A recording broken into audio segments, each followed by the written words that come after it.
Assalamualaikum. Bertemu dengan Ibu masih di pembelajaran bahasa Indonesia kelas 12. Kali ini Ibu akan membahas tentang teks editorial. Tujuannya yang pertama, kalian mampu mengidentifikasi isi teks editorial, dan yang kedua dapat membedakan fakta dan opini yang terdapat dalam teks editorial. Ibu yakin kalian semua pasti pernah membaca surat kabar. Nah, dalam surat kabar itu memuat beragam teks, baik itu berita, baik itu cerita, maupun yang berbentuk opini. Kalau berita biasanya berpatokan pada rumus 5W plus 1H. Berbeda lagi dengan cerita tentunya, ada alurnya, ada konfliknya, ada tokohnya.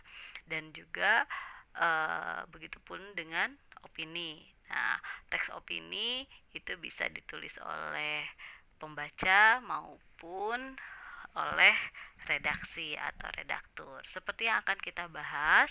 Nah, ketika ada teks yang ditulis oleh redaksi atau redaktur yang isinya merupakan opini dari redaksinya, maka itulah yang disebut sebagai teks editorial atau dikenal juga dengan tajuk rencana. Nah, mari kita bahas lebih lanjut tentang teks editorial atau tajuk rencana ini. Teks editorial adalah sebuah artikel yang ditulis oleh redaktur. Nah, redaktur ini biasanya adalah orang-orang yang memang berkecimpung di dunia surat kabar. Bisa merupakan pimpinan dari redaksi surat kabar tersebut. Nah, artikel ini berisi pandangan redaksi terhadap suatu peristiwa atau sebuah berita yang aktual, fenomenal, dan kontroversial. Biasanya berita-berita yang diambil atau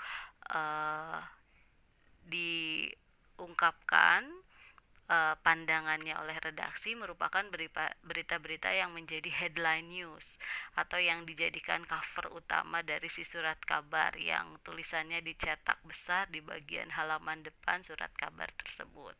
Nah, berita ini tentunya sebuah berita yang aktual, yang sedang hangat dibicarakan di masyarakat, fenomenal, jadi sesuatu yang luar biasa berita ini, dan kontroversial, artinya menimbulkan perdebatan di masyarakat.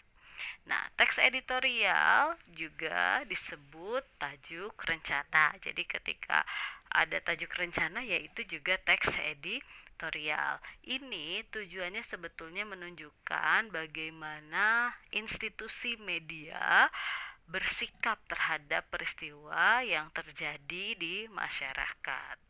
Nah, permasalahan yang muncul dalam teks editorial itu harus merupakan sebuah peristiwa yang aktual, yang sedang hangat-hangatnya dibicarakan, yang fenomenal, yang luar biasa, dan tentunya jadi bahan perdebatan di antara masyarakat.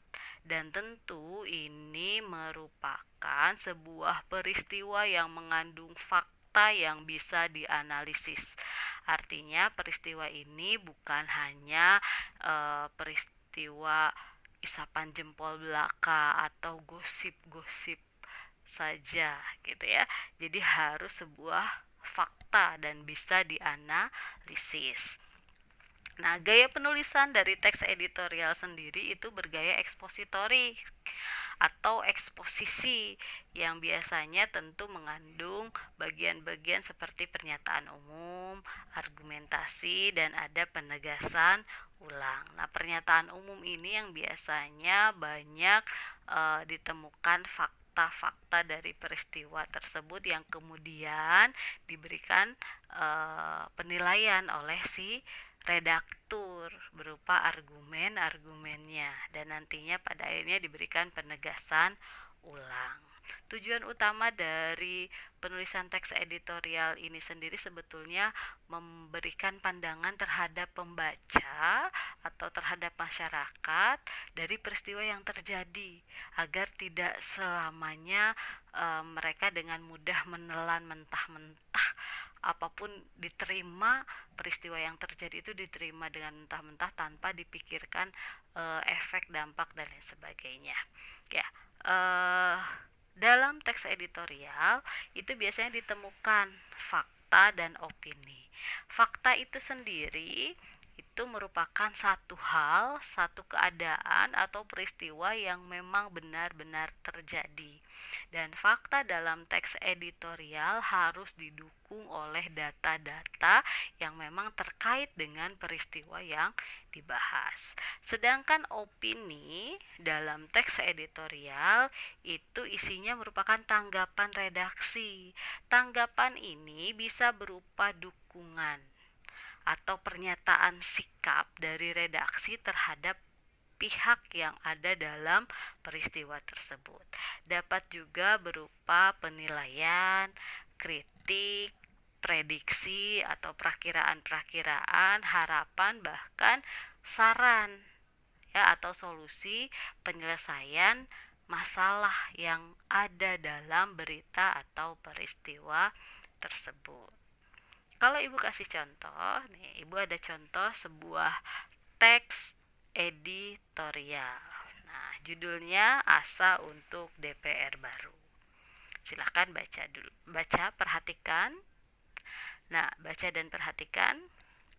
Di paragraf pertama, Dewan Perwakilan Rakyat atau DPR 2019-2024 baru saja dilantik pada Selasa 1 Oktober.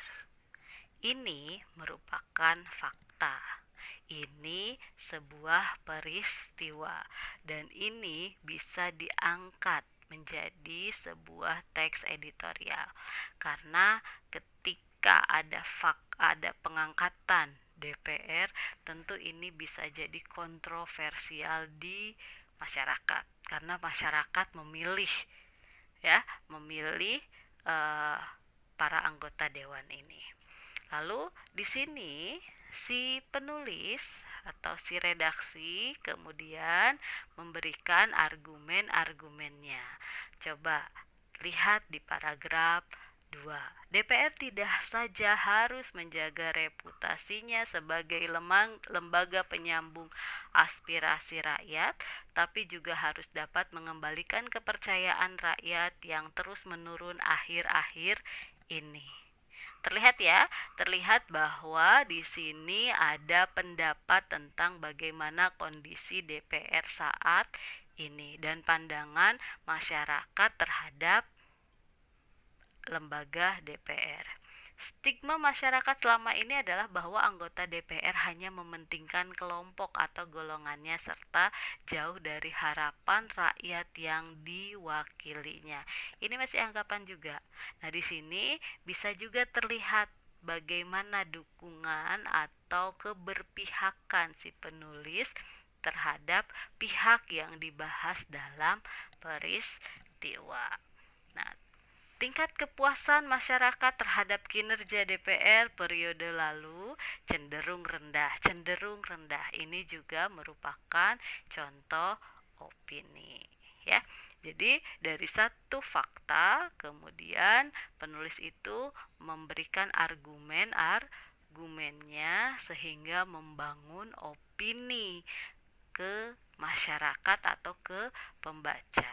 Nah, ini yang kemudian melatih para pembaca di media massa itu untuk lebih jeli, untuk lebih teliti dalam memandang sebuah peristiwa. Dan mungkin ini juga semacam peringatan kepada pihak yang disebutkan untuk bertindak sebaiknya seperti apa.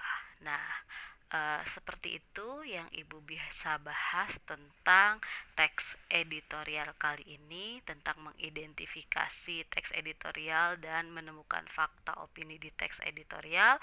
Mudah-mudahan membantu. Sekian dari Ibu. Wassalamualaikum warahmatullahi wabarakatuh. Terima kasih.